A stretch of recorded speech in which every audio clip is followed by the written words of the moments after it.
لە هەمووی گرنگتر ئەوەیە چۆن خۆمان لە سحر بپارێزین، واتە هەر یەکێک لە ئێمە هەر کەسێک بێوێ لە سحر پارێزراو بێ سحر کاری تێنەکات ئەو چەند ڕێگانە بگرێتە بەر بە ئیزنی خوای پەروەردگار ئەو کەسە لە سحر پارێزراو دەبێت.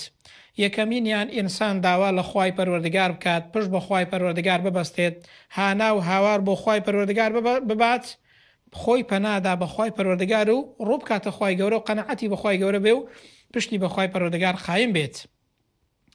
دووەمیان ئەو دوعایە بخوێنێت: بسم الله الذي لا يضر مع اسمه شيء في الأرض ولا في السماء وهو السميع العليم. سێ جار لە بەیانیان و ئێواراندا ئەو دوعایە بخوێنێت بە پێی فەرمایشتی پێغەمبەر صلی الله عليه وسلم هیچ شتێکی زیان بەخش زیانی لێ نادا و کاری تێناکات. ئەو دوعایانە لە کۆمێتیشدا دەنێم بۆ ئەوی بە نووسراویش ببینن سوودی لێ ببینن. سێمیان ئەو دوعایە بخوێنێ: أعوذ بكلمات الله التامات من شر ما خلق. سێمیان ئاەت الکورسی بخوێنێت لە دوای هەموو نوێژەکان و لە بەیانیان و ئێواراندا دوعایەکان بخوێنێت: قل هو الله أحد، قل أعوذ برب الفلق، قل أعوذ برب الناس. لەگەڵ هەموو ئەو دوعایانەی دیکەش کە هاتوون لە بەیانیان و ئێواراندا ئینسان لەسەریان بەردەوام بێت. و هەروەها ئەو دوعایەش بخوێنێت: أعوذ بكلمات الله التامات من كل شيطان وهامة ومن كل عين لامة.